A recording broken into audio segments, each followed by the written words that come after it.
Welcome to the Deep Dive. We're here to break down complex topics into, well, the really crucial bits you need. That's the plan. And today, our focus is squarely on lung abscesses.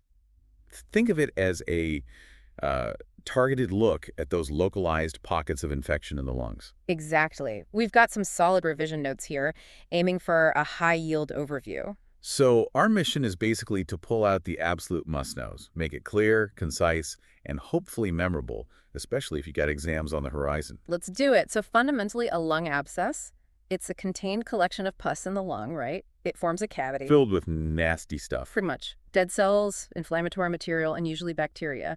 Understanding it means looking at the causes, how it develops, how we spot it, and of course, how we treat it. Okay, so let's start at the beginning. What actually sets the stage for these things, the main triggers? Well, the number one cause often is aspiration. Aspiration, you mean inhaling stuff? Exactly. Inhaling stuff from your mouth or even your stomach, it's kind of an aha moment when you realize something like minor reflux, especially in someone vulnerable, could lead to this. Right, not something you'd immediately think of. Not always. And then you also see it complicating other lung infections like pneumonia or bronchiectasis. Weakened immune systems. Definitely. Things like alcoholism or, any immunodeficiency state make people much more susceptible. Okay, and inside the lung, what's actually happening? What are the key features of this abscess? So what happens is something called liquefactive necrosis. Basically, the lung tissue breaks down. Liquefies it. Essentially, yes.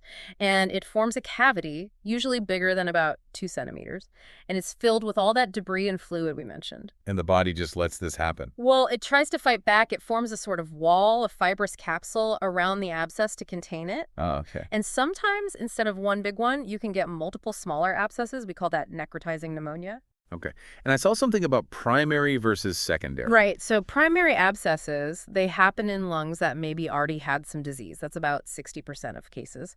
Secondary ones, they're complications from something else, maybe like an infected blood clot traveling to the lung. Got it. You emphasize aspiration. Are there other sort of specific pathways? Yes. Aspiration of those anaerobic bacteria from the mouth, the ones that hate oxygen, is a big one, leading to aspiration pneumonia, which can then become an abscess. Makes sense. Bad dental hygiene connection there. Potentially, yes. But other things, too.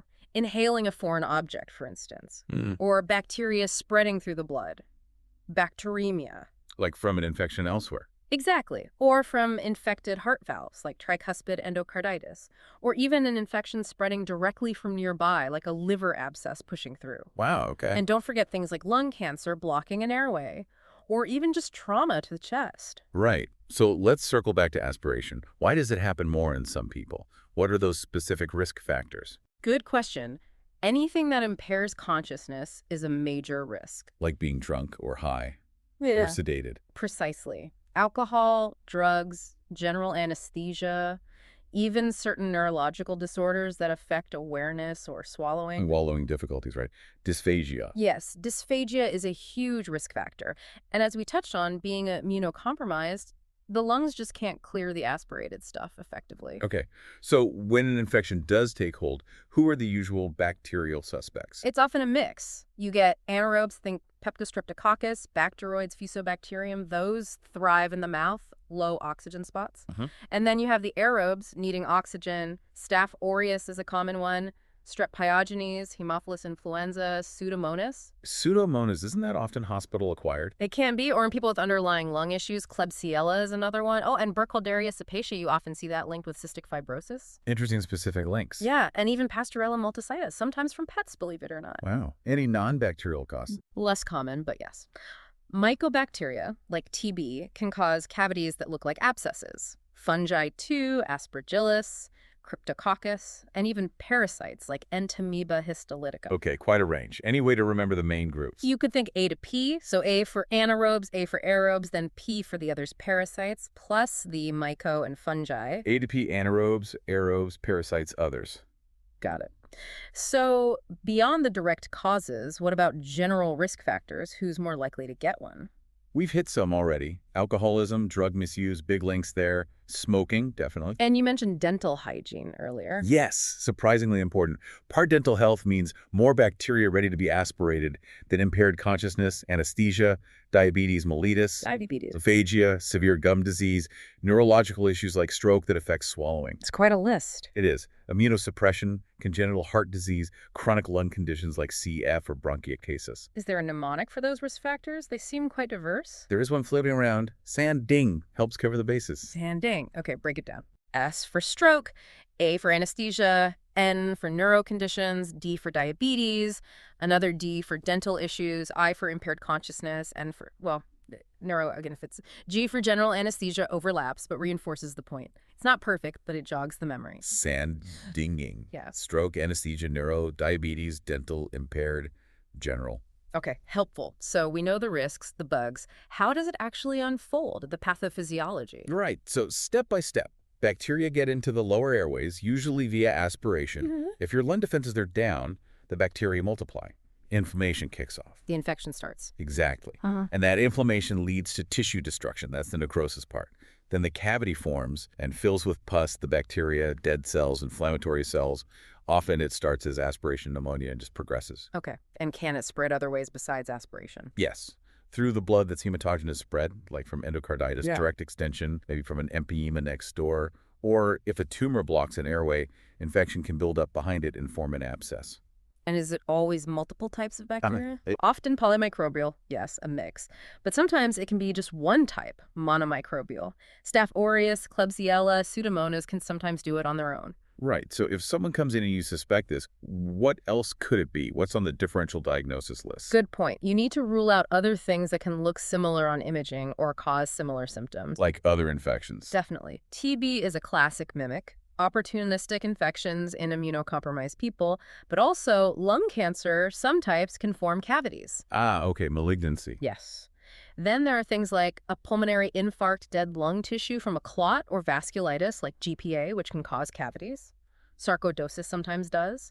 An infected bronchogenic cyst.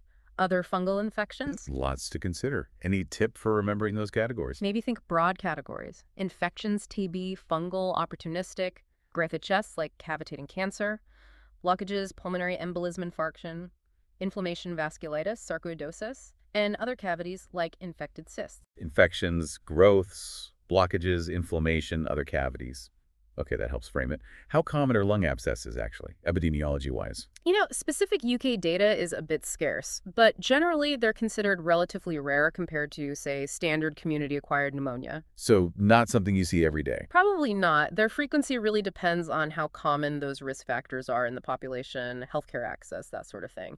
You do see them more in older people, those with existing lung disease, or the immunocompromised. Makes sense. Okay, let's talk presentation.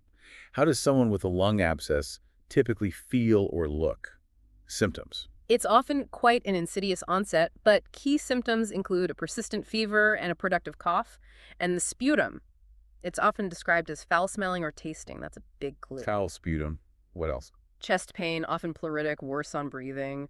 Fatigue, just feeling wiped out. Weight loss, night sweats, general malaise. Like TB symptoms almost. There's overlap, definitely. Sometimes coughing up blood hemoptysis and shortness of breath, dyspnea. Is there a mnemonic for these symptoms too? There's one called feverish pecat whine. It's a bit elaborate, maybe. Let's hear it. Feverish pecat whine. F fever, E expectoration, productive cough. V vomit like sputum, foul. E malaise, feeling unwell. R night sweats, I weight loss, S shortness of breath, H hemoptysis. Then P chest pain, C chronic nature, A fatigue, T temperature, high.